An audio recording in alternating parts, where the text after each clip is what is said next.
বিসমিল্লাহির রহমানির রহিম। বিশ্ব আধ্যাত্মিক জ্ঞান সঞ্চার দরবার শরীফের প্রতিষ্ঠাতা আমার মুর্শিদ কেবলা গাউসুল আজম শামীম আলী চিশতির দরবার হইতে আমি শাহ আলম আপনাদের সকলকে জানাই আন্তরিক শুভেচ্ছা ও অভিনন্দন। আমার মুর্শিদ কেবলা গাউসুল আজম শামীম আলী চিশতির দরবার হইতে আবারও কিছু আলোচনা নিয়ে আপনাদের সামনে হাজির হইলাম। আশা করি সকলে ভালো আছেন এবং সকলেই মনোযোগ সহকারী এবং ধৈর্য সহকারী শুরু থেকে শেষ পর্যন্ত সম্পূর্ণ আলোচনাটি শুনুন। আমি যে আলোচনাটি নিয়ে আপনাদের সামনে হাজির হইলাম সেই আলোচনাটি হলেন মুসলমান কাহাকে বলে, এর আধ্যাত্মিক ব্যাখ্যা কি, এই নিয়ে কিছু তত্ত্ব আলোচনা করিব। তাই সকলেই মনোযোগ সহকারী এবং ধৈর্য সহকারী শুরু থেকে শেষ পর্যন্ত সম্পূর্ণ আলোচনাটি শুনুন। শুরুতেই বিশ্বের সকল স্তরে লোকদের উদ্দেশ্য করে বলছি, আমার লক্ষ্য আমার মুর্শিদ কেবলা গাউসুল আজম শামীম আলী চিশতির লেখা গ্রন্থের বিষয়বস্তু আপনাদের সামনে উপস্থাপনা করা, যাতে আপনারা সকলেই হাকিকত জানতে পারেন, বুঝতে পারেন এবং হাকিকতের জ্ঞান নিতে পারেন। আমি যে আলোচনাটি নিয়ে আপনাদের সামনে হাজির হইলাম, এই আলোচনাটি আপনাদের জন্য অনেক গুরুত্বপূর্ণ। এই আলোচনার মাধ্যমে আপনারা সকলেই জানতে পারবেন প্রকৃত মুসলমান কাহাকে বলে, এর আধ্যাত্মিক ব্যাখ্যা কি। তাই সকলেই মনোযোগ সহকারী এবং ধৈর্য সহকারী শুরু থেকে শেষ পর্যন্ত সম্পূর্ণ আলোচনাটি শুনুন। সাধারণ ভাষায় মুসলমান বলতে বোঝায় সেই ব্যক্তিকে যে আল্লাহর একত্বে বিশ্বাস করে এবং হযরত মুহাম্মদ সাল্লাল্লাহু আলাইহি সাল্লামকে তার শেষ নবী হিসাবে মেনে চলে। কিন্তু আধ্যাত্মিক দৃষ্টিতে মুসলমান শুধু কোনো নাম বা পরিচয় নয়, এটি এক গভীর অন্তর্দশা এবং আত্মার অবস্থা।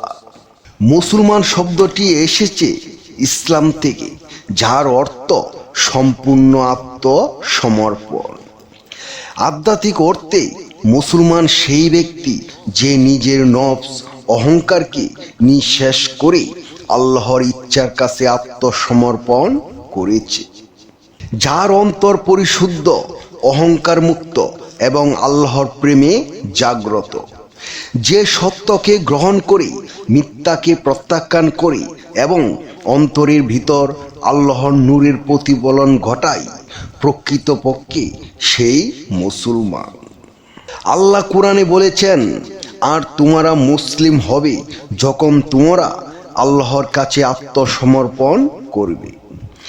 আধ্যাত্মিক দৃষ্টিতে মুসলমান হওয়া মানে বাহ্যিক নিয়ম মানা নয়, শুধু অন্তরের প্রতিটি ভাবনা ও আশা আকাঙ্ক্ষাকে আল্লাহর দিকে ফিরিয়ে দেওয়া। আমি বা আমার অহংকারকে ভেঙে সবই আল্লাহর ওই চেতনায় বেঁচে থাকা।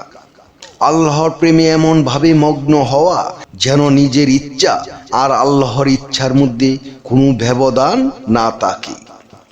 মুসলমানের তিনটি আধ্যাত্মিক স্তর, যেমন প্রথমত ইসলাম, বাহ্যিক আত্মসমর্পণ, নামাজ, রোজা, নিয়ম কানুন পালন করা।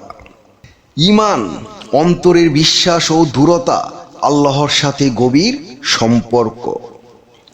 ইনসান, আল্লাহকে এমনভাবে উপাসনা করা যেন তাকে চোখে দেখা যাচ্ছে। এটি মুসলমানের সর্বোচ্চ আধ্যাত্মিক স্তর। প্রকৃত মুসলমানের চিহ্ন থাকবে মানুষের প্রতি করুণা, ক্ষমা ও প্রেম, সত্য, ন্যায় ও নীরব বিনয়, আল্লাহর প্রেমে আত্মমগ্ন থাকা এবং মানুষের কল্যাণে নিজেকে উৎসর্গ করা।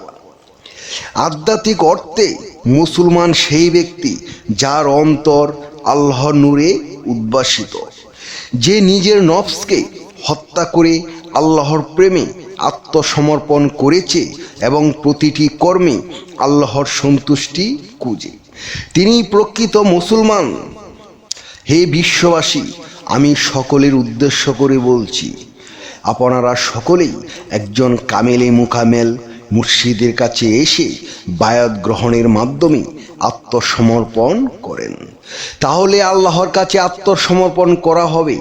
এখন বেলায়েতের যুগ, এই বেলায়েতের যুগে আল্লাহ স্বয়ং নিজে প্রতিনিধি হিসাবেই কামেল মুর্শিদকে প্রেরণ করেছেন। আমরা তখনই প্রকৃত মুসলমান হব যখন একজন কামেলে মুকামেল মুর্শিদের কাছে এসে বায়াত গ্রহণের মাধ্যমে নিজেকে আত্মসমর্পণ করে ধ্যান সাধনার মাধ্যমে নিজেকে পবিত্র করে আল্লাহর সন্তুষ্টি অর্জন করা। আমি যে আলোচনাটি আপনাদের সামনে করেছি, এই আলোচনাটি আপনাদের কাছে কতটুকু ভালো লেগেছে? যদি ভালো লেগে থাকে তাহলে আমাদের এই চ্যানেলটি সাবস্ক্রাইব করে দিবেন, সামনে ভালো ভালো আলোচনাগুলো পেয়ে যাবেন। এবং আপনারা সামনে কী ধরনের আলোচনা চান আমাদেরকে কমেন্টে জানাবেন, আমরা চেষ্টা করিব আপনাদের পছন্দ মতো আলোচনা নিয়ে আসতে। আমার এই আলোচনাটি করতে যাইয়া কথা ভাষা ছন্দে যদি কোনো ভুল হইয়া থাকে, সকলেই আমাকে ক্ষমা ও সুন্দর দৃষ্টিতে দেখবেন। সকলে আমার জন্য দোয়া করিবেন, আমি যেন আপনাদের সামনে ভালো ভালো আলোচনাগুলো নিয়ে আসতে পারি এবং শোনাইতে পারি। সর্বশেষে সকলের চরণে হাত রেখে একটি কথা বলতে চাই, আল্লাহ গোপনেরও গোপন। সেই গোপনকে পাইতে হলে একজন কামেল মুর্শিদের কাছে যাইয়া বায়াত গ্রহণ করি, সেই গোপন ইবাদত ও গোপন সাধনার মাধ্যমে আল্লাহকে লাভ করিতে হইবে। সকলে ভালো থাকবেন, সুস্থ থাকবেন। আল্লাহ হাফিজ।